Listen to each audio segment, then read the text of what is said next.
Next हम करेंगे example correlation की, न्यूमेरिकल एग्जाम्पल। उसका मैं फार्मूला लिख देता हूँ। फार्मूला अनफॉर्चुनेटली इसका बहुत छोटा सा है, आपको बर्दाश्त करना पड़ेगा।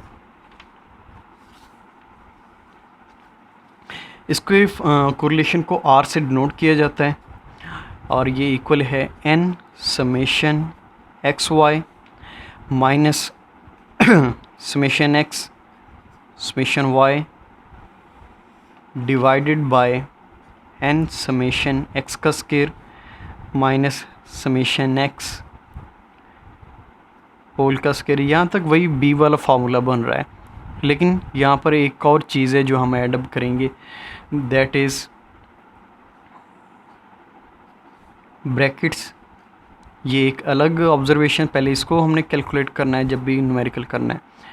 एंड दिस वन ये एक्स के लिहाज से, इसी तरह वाई के लिहाज से इधर भी लिखना है। एन समेशन एक्स स्केयर लिखा था, इधर summation Y square, N summation Y square minus summation Y whole का स्केयर। एंड इस सारी नीचे ये जो ऑब्जर्वेशन है, क्वेश्चन है, इसका अंडर रूट ये लेना है। मतलब जो भी आएगी इसकी वैल्यू, उसको आपने जस्ट अंडर रूट ले लेना है।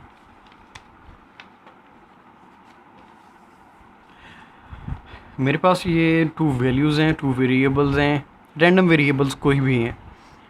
आपको एग्जांपल मैंने जो दी हुई है ब्लड प्रेशर की, आप उसके लिए कोरिलेशन चेक करेंगे। एक्स है और वाई है। एक्स की वैल्यू है 1 2 3 4 5 और सेकंड है वाई के लिए 2 5 3 8 7।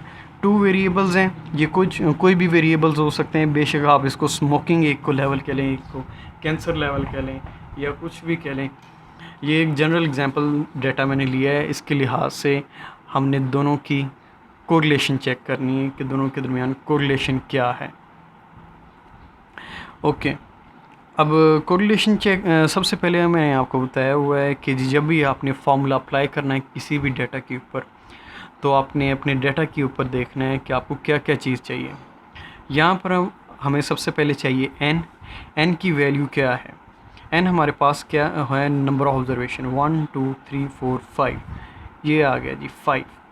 अब साथ में समेशन एक्स वाई, यानी कि एक्स और वाई दोनों के कॉलम को मल्टीप्लाई करना है और उनको सम करना है। अब यहाँ पर एक न्यू कॉलम बनाएंगे x Y.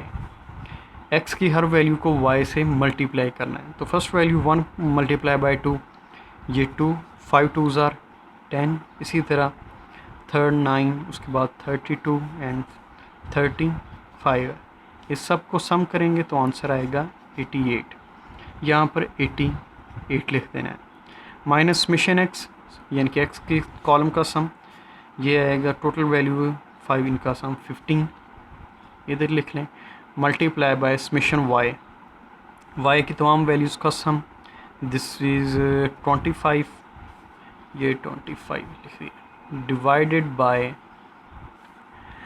N 5 summation X का square multiply by summation X, यानी कि एक्स के कॉलम का स्केयर लेना है। ये इधर ले लें, स्पेस कम है ज़रा। एक्स की हर वैल्यू का स्केयर 1 4 9 16 25। अब इस सारे कॉलम का सम लेंगे, this will be equal to 55 minus summation X whole का स्केयर। समेशन एक्स की वैल्यू थी दिस वन, ये हमने जमा किया था 15 का स्केयर, 15 का स्केयर, इसके साथ ही ब्रैकेट्स के साथ ये क्लोज, ये वाली टर्म। पहले इसको आपने सॉल्व करना है, फिर जो भी वैल्यू आएगी उसको नेक्स्ट के साथ मल्टीप्लाई करना है। नेक्स्ट है n5 समेशन वाई का स्केयर, समेशन वाई, ओके, ये कैलकुलेट करनी पड़ेगी। वाई की वैल्यू, वाई का कॉलम का सम इधर ही कर लेते हैं, 2 4 25 9 64 49। इस सब को सम करेंगे तो ये आएगा 151। 5 मल्टीप्लाई बाय 151 और साथ में माइनस मिशन वाई होल का स्केयर। मिशन वाई की वैल्यू थी 25 होल का स्केयर, ये ब्रैकेट क्लोज और सारे की का अंडर रूट। अब इसको जो मल्टीप्लाई करना पड़ेगा और डिवाइड करना पड़ेगा।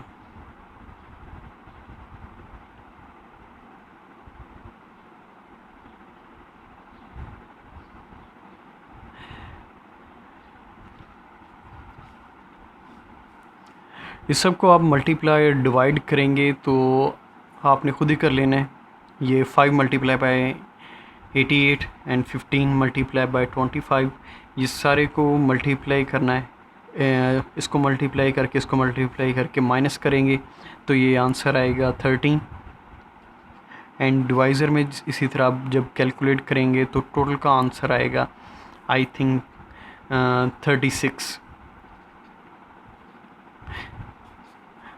इज़ इक्वल टू, जब डिवाइड करेंगे 0.80 वैल्यू, इसका आई थिंक आंसर आएगा 10 और इसका आंसर आएगा 26 10 और ये 26। इसको मल्टीप्लाई करेंगे तो 360, ये 360 बल्कि इसका अंडर रूट लेंगे और 13 से डिवाइड करेंगे तो 0.80 वैल्यू आएगी।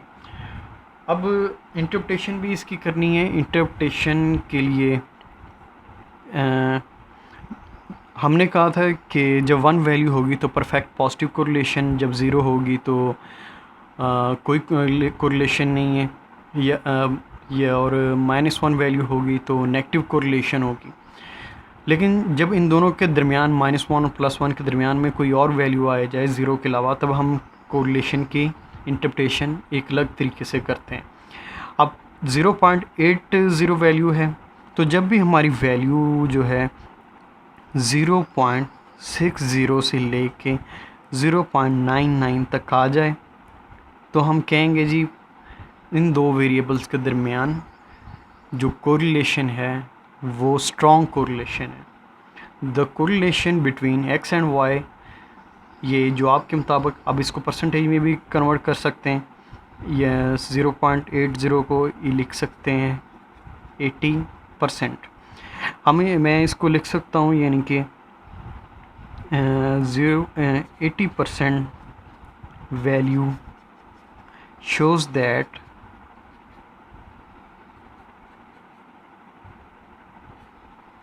the relationship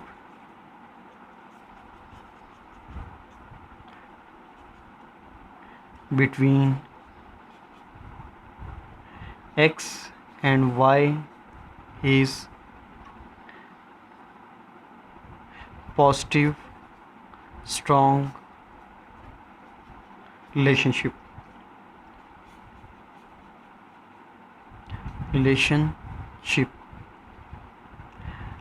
अच्छा, पॉजिटिव रिलेशनशिप है या नेगेटिव, ये आपको जनरल भी पता चल जाए।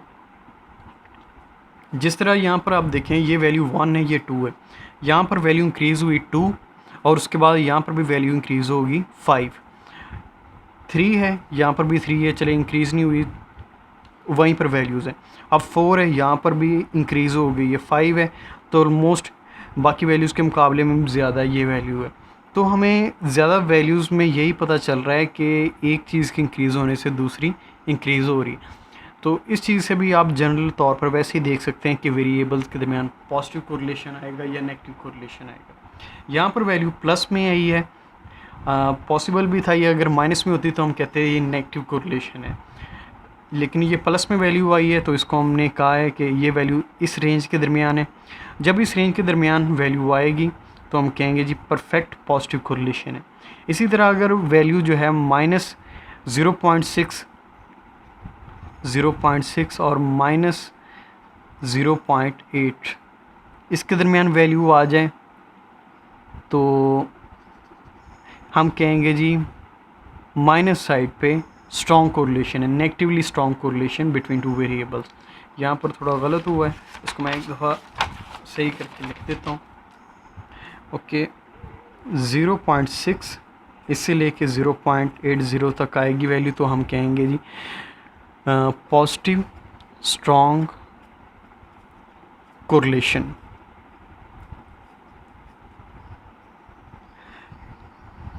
इसकी फर्दर जो तमाम वैल्यूज़ हैं मैं उसकी बल्कि आपको इंटरप्रिटेशन बता देता हूँ। 0.30 इसे लेके 0.59 तक अगर वैल्यू आ जाए तो हम कहेंगे पॉजिटिव वीक कोरिलेशन, और अगर वैल्यू आ जाए सॉरी वीक नहीं, यहाँ पर मॉडरेट आएगा, पॉजिटिव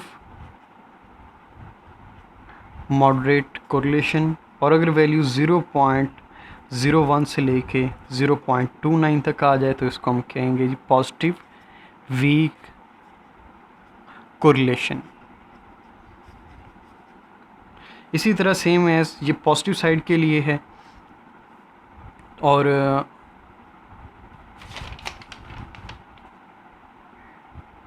सॉरी आज तो मिस्टेक ही काफ़ी हो रही हैं, लगता है रोज़ा ही लग गया। 0.60 से लिए यहाँ पर वैल्यू है 0.99। ओके, ये पॉजिटिव साइड के लिए, और नेगेटिव साइड के लिए सेम। अगर वैल्यूज़ हो -0.60 से लेकर -0.99, ये एक ये है, और -0.30 से लेकर -0.59, और थर्ड है -0.01 से लेकर -0.29, ये माइनस के लिए। अगर इस रेंज के दरमियान में वैल्यूज़ आ जाए तो यहाँ पर आएगा सेम वही नेगेटिव स्ट्रॉन्ग कोरिलेशन, ये आएगा नेगेटिव मॉडरेट,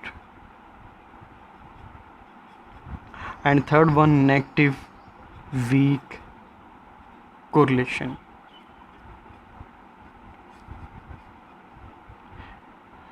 आपने इंटरप्रिटेशन जो है ये लाजमी करनी है इस चैप्टर में।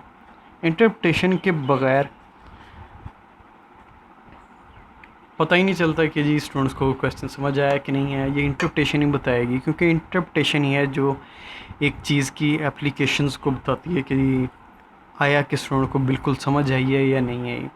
तो जब भी आपकी वैल्यूज़ इनके दरमियान आएगी तो इसी के हिसाब से आपने फर्दर उनकी इंटरप्रिटेशन करनी है कि इन दो वेरिएबल्स के दरमियान पर पॉजिटिव स्ट्रॉन्ग कोरिलेशन है या इन दो वेरिएबल्स के दरमियान नेगेटिव स्ट्रॉन्ग कोरिलेशन है। ये आपने कैलकुलेट करना है।